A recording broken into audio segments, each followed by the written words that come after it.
Yeah.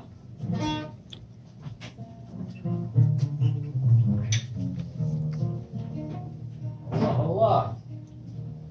That's what they say.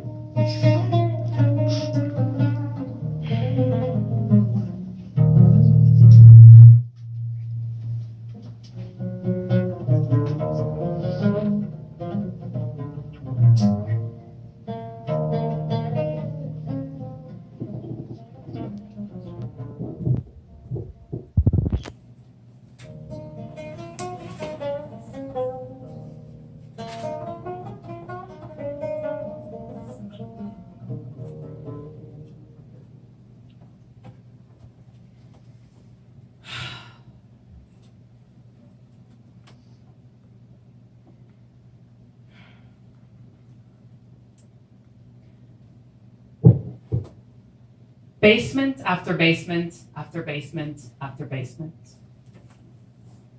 I've been here before. Everything is so familiar. I built those steps with my own hands.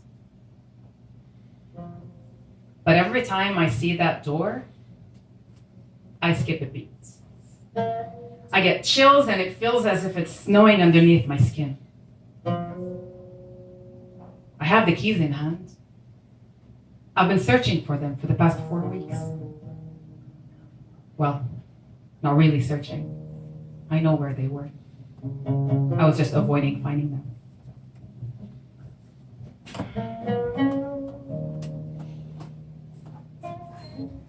I opened the door, and there it was. The empty room with the one shelf and one book on top of it. I reached out to the book, and as I reached, I could smell the olive oil.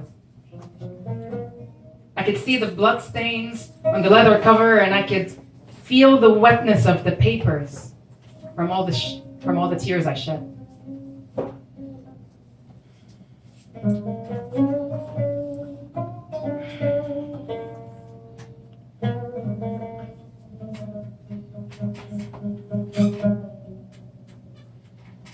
Catastrophe. مصيبة. Catastrophes. مصايب. الله يجعلها أكبر المصايب. May it be the biggest of catastrophes.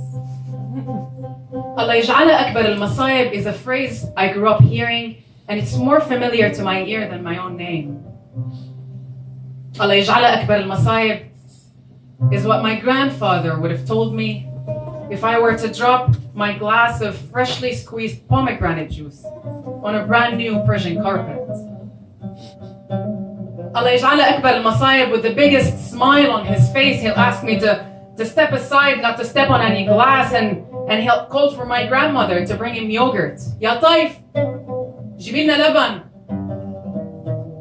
Because it's yogurt that eats away the pomegranate stains.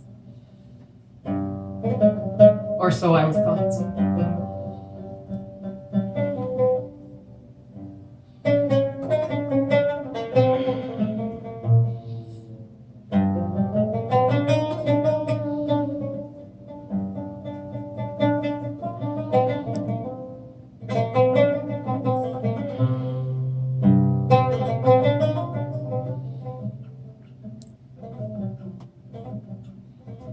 It was 4 weeks ago when I was asked to tell a story about catastrophe.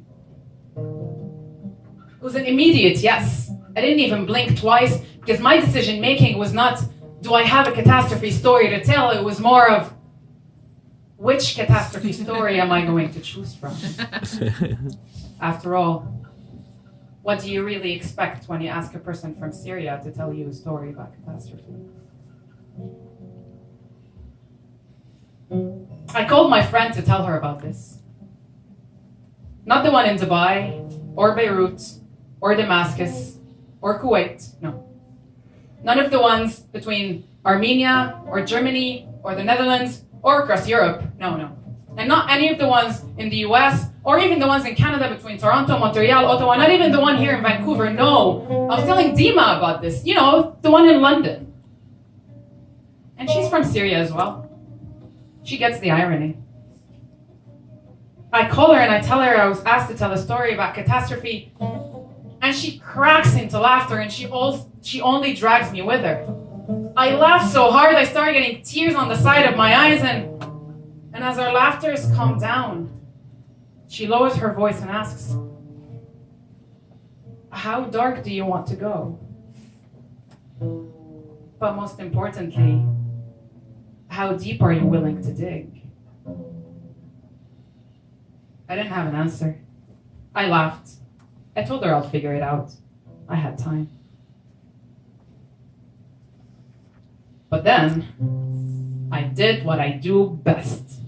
I procrastinated. I procrastinated and I procrastinated some more, and days turned into weeks, and then it was 2 days ago, and Bero was going to come over to my place to practice my final story, but I don't have a final story. I don't have any story because I've been avoiding reaching to that book because my subconscious knows that every single word I read is going to bring so much drama to the surface, and I'm just going to end up dealing with all of those emotions.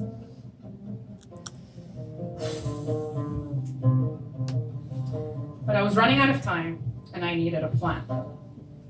And of course, the best time to come up with a plan is when I lay my head on the pillow and have my thoughts belly dance with each other. Well, we came up with a good plan. You see, every day I bike to work. I pick up the Moby bike from next to my home in the West End. I bike around Cole Harbour next to the water as I get to the station close to Canada Place, and then I walk to the office. So it takes me exactly 12 minutes to bike, followed by 4 minutes of walking. My plan is to only open the book within my bike ride, and then I will take the 4 minutes after to reflect and de-stress and hopefully be able to be productive at work. And I actually managed to go to sleep.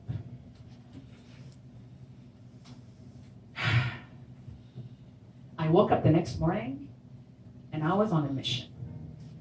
I did not listen to my usual Arabic music that I listen to when I wake up.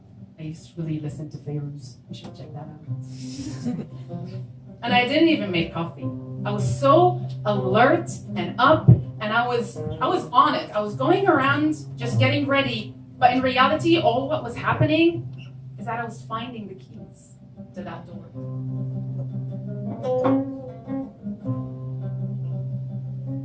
And I pick up the bike.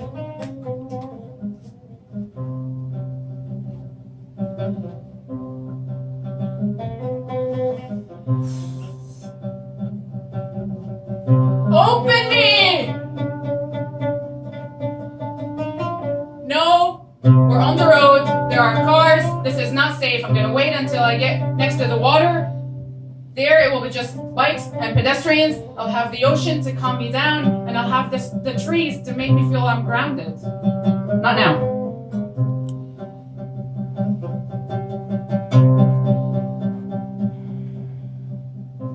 Open me, we're running out of time! Fine!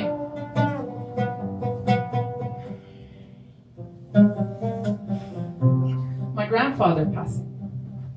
No, that's too deep. My grandmother passing? No, even deeper. My family in Syria? I miss them. My friends all around the world? The Syrian diaspora? No, too emotional. You don't want to dig there. You're gonna be gone for days. That's wise. Yeah.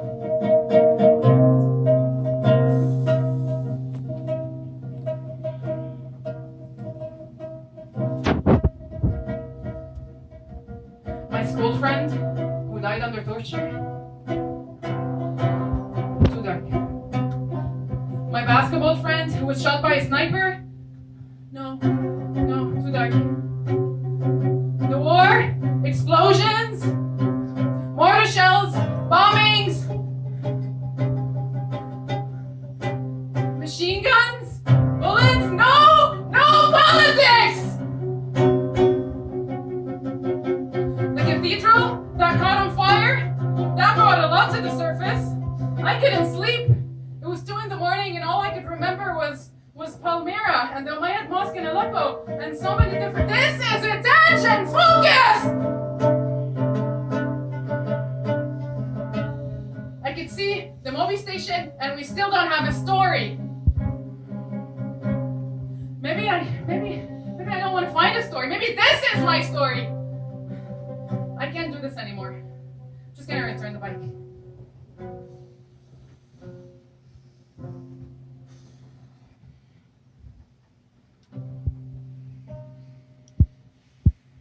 I closed the book, I put it on the shelf, and I walked, and I was about to bolt out of that room. But there it was. Right next to the door, hanging by the thread, is my baby blue pen. I left it there for a reason. It always brings me back to reality.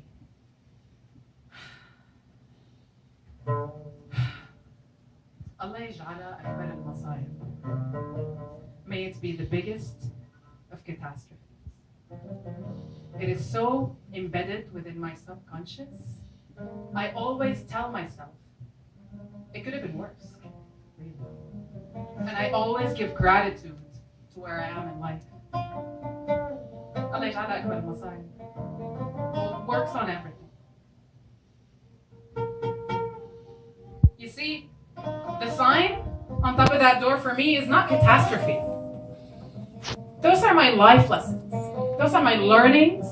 Those are the things that made me the mature person that I am today.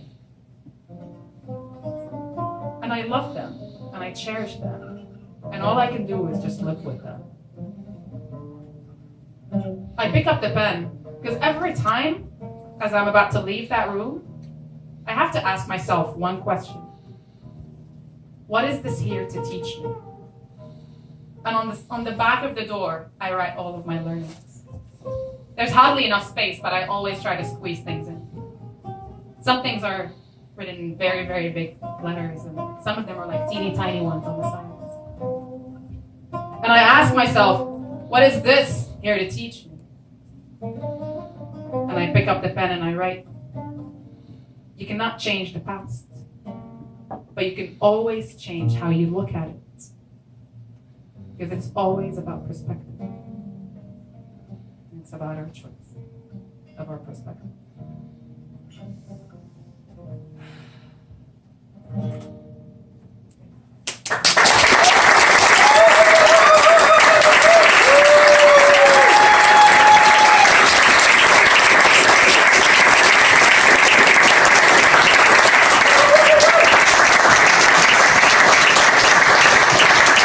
Masa and Bero, everybody.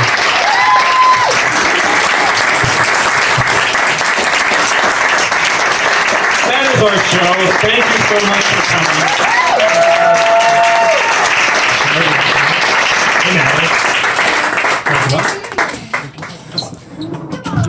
Natalie's here, everybody. Yay!